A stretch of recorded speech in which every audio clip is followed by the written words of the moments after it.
ఏమంటారు? మీరు ఒక వాక్యం చదవాలి. ఈ పాట పాడారు 15 అధ్యాయం పక్క పేజీ 15 అధ్యాయము 8వ వచనం చూడండి ఒకసారి. నీ నాసికారంధ్రముల ఊపిరి వలన నీళ్లు రాశిగా కూర్చబడిను, ప్రభావములు గొప్పగా.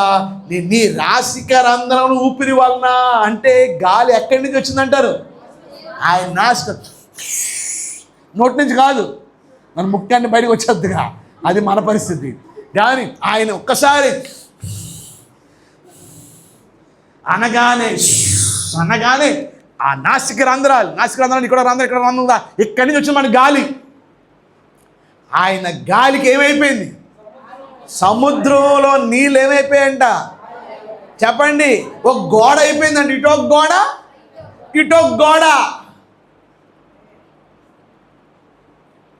మన దేవుడు పవర్ఫుల్ గాడ్. తూర్పుగాలి వచ్చింది. తూర్పుగాలి ఎక్కడి నుంచి వచ్చింది? ఆయన నేత్రాలు అగ్ని జ్వాలలు.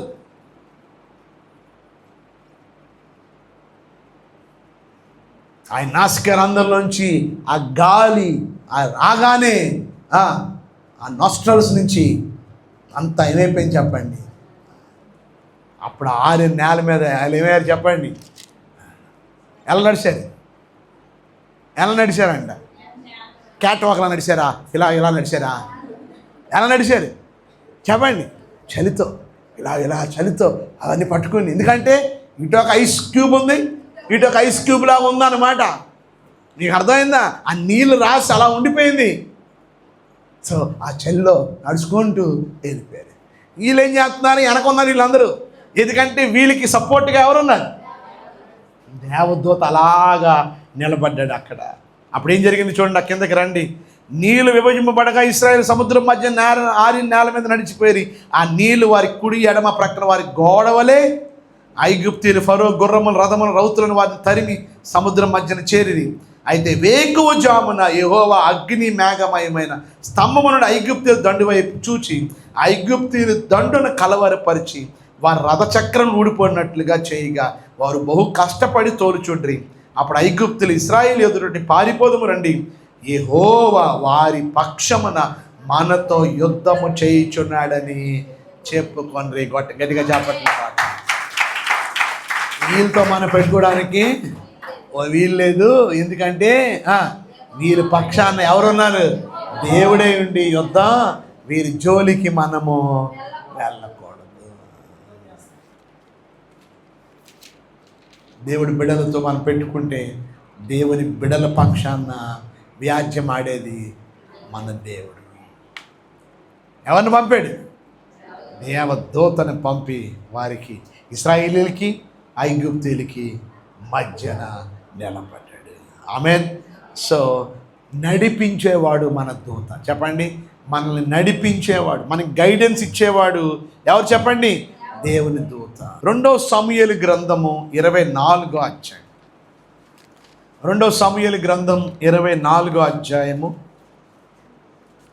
24వ అధ్యాయం 16వ వచనం.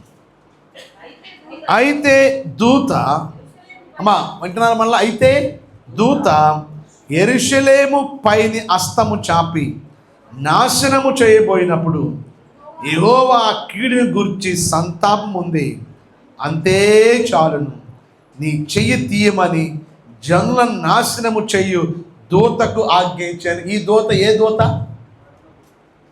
నాశనం చేసే దూత. చెప్పండి, పక్క వాళ్ళు చెప్పండి. నాశనం చేసే దూత. కొన్నిసార్లు అంటే దూత మంచి దూత చెడ్డ దూత? చెడ్డ దూత అంటే చెడ్డ దూతలు ఉంటారండి. అంటే నాశనం చేస్తే చెడ్డ దూత అయిపోద్దా? ఏంటి సార్? దేవుడు అప్పచెప్పాడు అంతే. అంటే మిమ్మల్ని మీకు ఆశీర్వదిస్తే మంచి దూత, నాశనం చేస్తే చెడ్డ దూత. అంటే మీరు ఇష్టం తీసినా మిమ్మల్ని దీవించేయాలా? చక్కగా ఉంటారు, అలా అల్లకుండా అంటారు, ఏటో మాట్లాడుతున్నాం అంటారు. ఇక్కడ దూత మంచి దూత. ఇందాక ఉదయకాలం చెప్పాను, దూతలకు ఉన్న మరొక పేరేంటి? పరిశుద్ధ దూతలు. వాళ్ళకి ఉన్న పేరేంటి చెప్పండి? వాళ్ళు ఎప్పుడు నాశనం చేయరు. కానీ దేవుడు సెలవిచ్చాడు. బ్రదర్ చెప్పినట్టు దేవుడు సెలవిచ్చాడు. ఎందుకు సెలవిచ్చాడు చూడండి. యెహోవా దూత యెబూసీయుడైన అరోనా యొక్క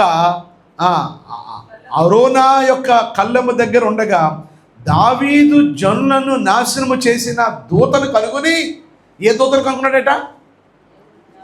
ఏ దూతను కనుక్కున్నాడు? నాశనం చేసిన దూతను ఎతికాడు. ఆ దూత దగ్గరికి ఇప్పుడు వెళ్ళాడు. కనుగొని యెహోవాను ఇలాగూ ప్రార్థించాను, చిత్తగించము, పాపము చేసిన వాడును నేనే. అమ్మ వింటున్నారు అందరూ? పాపము చేసిన వాడును నేనే, దుర్మార్గంగా ప్రవర్తించిన వాడును నేనే. గొర్రెల వంటి వీరేమి చేసిరి, నన్నును నా తండ్రి ఇంటి వారిని శిక్షించము. పశ్చాత్తాపడ్డాడు. ఇదేంటో మీకు తెలుసా ఈ సందర్భం కదా? చెప్పండి. అది సైన్యాన్ని లెక్క పెట్టాడు. సైన్యాన్ని ఎప్పుడు లెక్క పెట్టద్దని ముందే దేవుడు ఆజ్ఞ ఇచ్చాడు. ఈ దావీదే ఏమన్నాడు? కుర్రడుగా ఉన్నప్పుడు, బాలుడుగా ఉన్నప్పుడు ఏమన్నాడు? యుద్ధము యెహోవాదే అన్నాడు. గొలియాతుని చంపడానికి వెళ్ళాడు. సైన్యాన్ని చూసుకుని వెళ్ళాడా? ఎవరిని చూసుకుని వెళ్ళాడు? దేవుడి మీద దన్ను వేసుకుని వెళ్ళాడు. ఇప్పుడు ఏది చూశాడు? సైన్యాన్ని చూసి ఇశ్రాయేలీయులు ఎంతమంది ఉన్నారు, యూదావారు ఎంతమంది ఉన్నారు లెక్కపెట్టు. అంటే నేను ఎంత బలమైనో, నా దగ్గర ఎంత డబ్బు ఉందో, నా దగ్గర ఏంటి ఉందో. గర్వం అనేది ఎప్పుడు వస్తుంది తెలుసా? నీ బలగం చూసుకొని. గర్వం ఎప్పుడు వస్తుంది తెలుసా? నీ డబ్బులు చూసుకొని. గర్వం ఎప్పుడో తెలుసా? నీకున్న ఆస్తిపాస్తులు చూసుకొని. దయచేసి అలా గర్వపడవద్దు. ఇందాక చెప్పాను, నాసిక రంధ్రంలో ఆ తూర్పు కలితే ఏమేమి చెప్పండి, సముద్రం ఏమైపోయింది, పక్కకి వెళ్ళిపోయింది. నీ ఆస్తి ఏ పాటిది అంటే చాలు పక్కకి వెళ్ళిపోద్ది. పక్కకి వెళ్ళిపోయి ఎవరి జోబులోకి వస్తుంది అనుకుంటున్నారు? నీతి మంత్రి జోబులోకి వస్తాయట. అది కూడా ఉంది మళ్ళా. ఈ దుష్టుడి దగ్గర నుంచి పారిపోయిన డబ్బు అంతా కూడా దేవుడట నీతి మంత్రులకు ఇస్తాడట.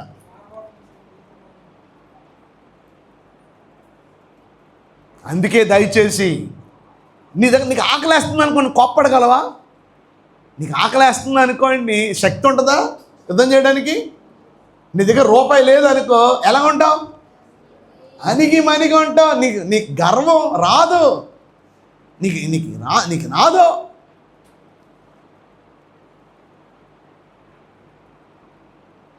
నీకు ఎందుకు వస్తుంది?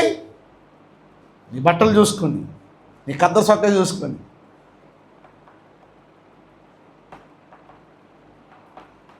నీకున్న బిల్డింగ్ చూసుకొని, నీకున్న ఆస్తి చూసుకొని. దావీదు మంచివాడే, కానీ క్రమక్రమంగా తెలియకుండా ఆయనలో గర్వం ఏర్పడి లెక్క పెట్టమన్నాడు. దేవుడు వెంటనే ఎవరిని పంపాడు? దేవుని దూతను పంపి ఒక్క రోజులోనే సార్, ఎన్ని రోజుల్లో? ఒక్క రోజులోనే ఆ దేవుని దూత ఏం చేశాడంట? 70,000 మంది. ఏమండి అంతేనా? కరెక్టేనా? 70,000 మందిని ఏం చేశాడు? హతమార్చేశాడు. ఎంతమందిని అండి? 70,000 మందిని.